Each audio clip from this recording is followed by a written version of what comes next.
Welcome sir. हाँ ये मिश्रा जी। प्रणाम। नमस्ते सर। कैसे हो डॉक्टर? जी ठीक है। नमस्ते मंत्री। प्रणाम। राजगढ़िया सेठ, धंधा पानी तो ठीक चल रहा है ना? कृपा है आपकी।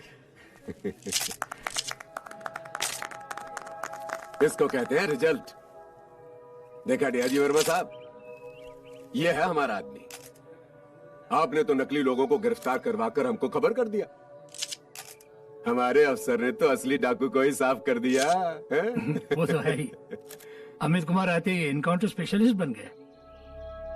हमने जब इनको यहाँ भेजा था तो इन्हें बस एक ही ड्यूटी दिया था कि हमारे तेजपुर को अपराध और करप्शन के डबल कैंसर से मुक्त करवाइए।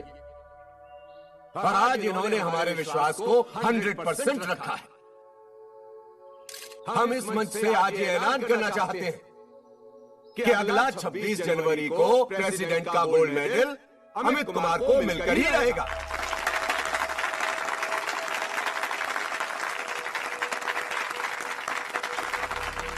इतने कम समय में अमित कुमार ने जो सफलता कुछ पता लगा? हम ट्राई कर रहे हैं सर। तुम ट्राई करते रहो। यहाँ कल का छोकरा हीरो बन गया। नहीं सर, हम बहुत जल्दी पता लगा लेंगे। दरअसल इस सफलता के असली हकदार बच्चा यादव है। अरे हाँ हाँ, सिपाही तो लड़ते ही हैं, मगर जीत का मेडल तो सेनापति को ही मिलता है ना।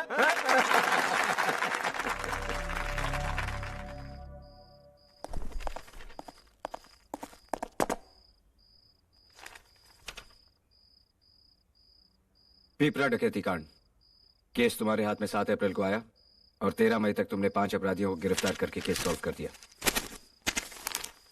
रानीगंज डबल मर्डर, हत्या में शामिल दोनों रिश्तेदारों को 72 घंटे में हिरासत में लिया।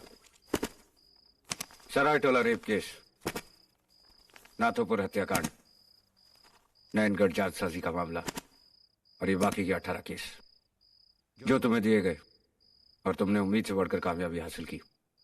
एक्सीलेंट। अपनी समझ और लगन से ज्यादातर केस सॉल्व किए। उनकी छानबीन और जांच में प्रोग्रेस हुई और जहां तक मेरा ख्याल है कि किसी किस्म की बेईमानी नहीं हुई।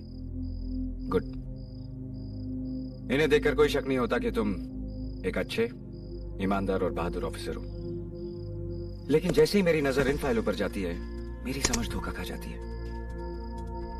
मेरी समझ में यह नहीं आता कि कैसे पिछले 7 सालों में तुम्हारा ट्रांसफर इस जिले के बाहर हुआ ही नहीं। कैसे साधु और सुंदर यादव के सभी केसेस और मामले तुम्हें ही सौंपे गए और कैसे उनके किसी भी मामले में लगभग कोई भी प्रोग्रेस नहीं हुई। मेरी समझ में यह नहीं आता कि यहां तुम्हारी बहादुरी और ईमानदारी को क्या हो जाता है। नोनवा तुम्हें साधु यादव से मिला था ना? सर हमारे समझ में नहीं आ रहा आप क्या बोल रहे हैं। तुम तो ये भी नहीं समझोगे कि जिस चीज से मुझे सख्त नफरत है, आज तुम्हारी वजह से उसी काम के लिए मुझे जबरदस्ती हीरो बनाया गया। और अगर तुम सोचते हो कि तुम्हारी इस धोती बहादुरी से मिले तमगे के एहसान तले मैं अपनी निगाह तुम्हारी करतूतों से हटा लूंगा तो ये तुम्हारी भूल है बच्चा यादव। सर आप क्यों करते हो तुम साधु यादव के लिए काम? क्या लगता है वो तुम्हारा? नहीं सर, वो ऐसा कुछ भी नहीं सर। नोनवा के बदले क्या दिया है तुमने उसे? अपना ईमान या फिर मुझे बेचने की कोशिश की है? सर वो हम समझ नहीं पा रहे हैं सर। लेकिन मैं अच्छी तरह समझ रहा हूं। तुम नमक तो पुलिस का खाते हो, लेकिन उसका हक अदा करते हो साधु यादव को। सर हम ऐसा कुछ भी नहीं किए हैं। बच्चा यादव, ईमानदारी और बहादुरी की कदर करता हूं मैं, लेकिन अंधा नहीं हूं।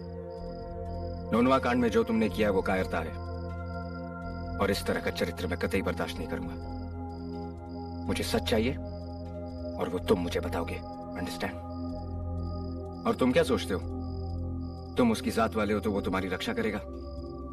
ऐसे लोग ना जात देखते ना खून देखते, बस अपना मतलब। जब अपनी शरण में आए नोनवा को उसने बेच दिया तो क्या गारंटी है कि जैसे ही उसका मतलब सिद्ध हो जाएगा वो तुम्हें नहीं नीलाम करेगा? जा सकते हो तुम।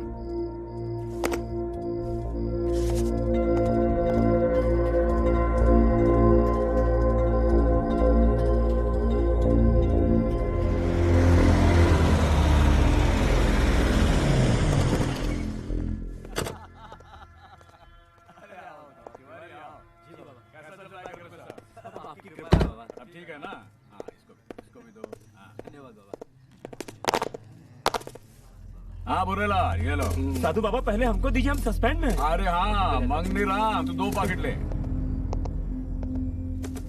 शाबाश, ये लो। क्या हो रहा है ये सब? हमरे भोले बाबा ने आपका सच्चा भक्ति का मनोकामना पूरा कर दिया एसपी साहब। कितना फख्र की बात है तेजपुर के लिए। आपको मेडल मिलेगा। उसी खुशी में हम प्रसाद बांट रहे हैं। आइए सर, आइए। फौरन बंद करो ये सब। और किसने तुम्हें इजाजत दी यहाँ ये नौटंकी करने की? एसपी साहब, बेताज बादशाह हम तेजपुर के। यहां हम इजाजत लेते नहीं, देते हैं। जितनी जल्दी हो सके नए कायदे सीख लो साधु यादव, अच्छा रहेगा तुम्हारे लिए। हमने सोचा था तुम समझदार आदमी हो एसपी। तुम्हारी तरक्की के लिए हमने कहा कुछ नहीं कर दिया। इतना बड़ा सौगात तक भेज दिया, मगर हम गलत थे। तुम हमने दोस्ती के काबिल ही नहीं। चलो सब।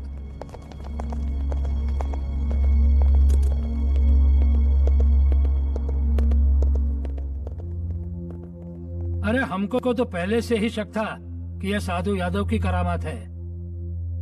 एसपी क्या कर रहे हैं अभी? सर, बच्चा यादव को बुलाया है कमरे में। पता करो क्या हो रहा है। सर,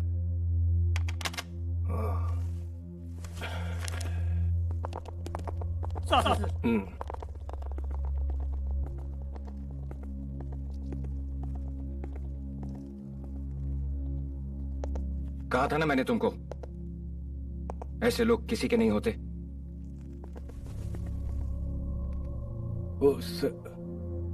इंस्पेक्टर बच्चा यादव, मुझे पूरी रिपोर्ट और तुम्हारी स्टेटमेंट चाहिए। और जब तक वो तुम दे नहीं देते, दूसरा कोई काम नहीं करोगे। हेलो अमित को फोन दो। जी सर, डीआईजी साहब हैं लाइन पर।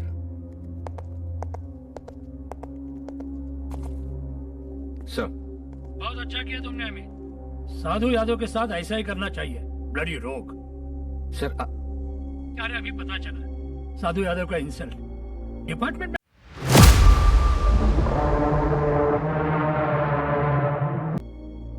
वो बच्चा यादव के साथ क्या कर रहे हो तुम? अभी तो कुछ भी कहना मुश्किल है सर, मैं इंक्वायरी कर रहा हूँ। लेकिन सोच समझ कर करना है। मंत्री खुद तुम्हारी पीठ ठोक चुके हैं। नोनवा कांड की सच्चाई सामने आई तो डिपार्टमेंट के साथ उनकी पोजीशन भी खराब हो जाएगी। सर, तुम बच्चा यादव का कन्फेशन ले लो, फिर मैं तुम्हें बताऊंगा क्या करना है। जरूरत पड़ने पर जरूर बात करूंगा सर।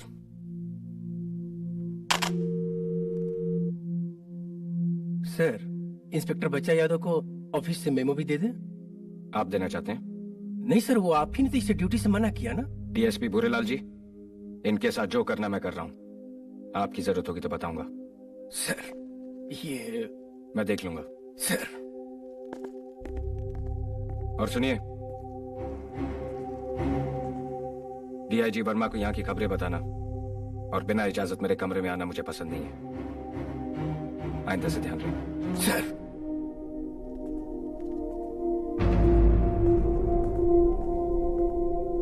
तुम जा सकते हो।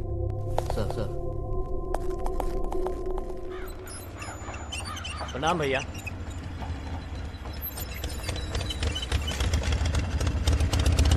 प्रणाम बच्चा भैया। प्रणाम भैया। भट्टी के धंधे में माल अच्छा है सुंदर भाई, लेकिन ये काम हमारे पास का नहीं है, समझ में नहीं रहा है। तुमसे कौन बोलता करने को? तुम खाली फाइनेंस करो बस। फिर तुमरे एसपी को फिट करना पड़ेगा। बहुत बचर बचर करता है साला। कुछ बात करना था आपसे सुंदर भाई। हाँ बोल, क्या बता? चल। डाउट हो गया है साहब को। बाबा सबके सामने बोल दिए। हमारा नौकरी पर तो आफत आ जाएगा सुंदर भाई। तो क्या हुआ? नौकरी दिलवाए भी तो बाबा ही थे ना। तो फोकट में चिंता मत कर, ये एसपी ज्यादा टाइम नहीं रुकेगा। सुंदर भाई, ये ददुआ क्या कह रहा है? मेरी समझ में। बिल्कुल ठीक बोला उसने। देखो, पैसा तुम्हारा, लेबर हमारा, 50-50। लेकिन सुंदर भाई, आप ददुआ ने तो बोल दिया तो बोल दिया।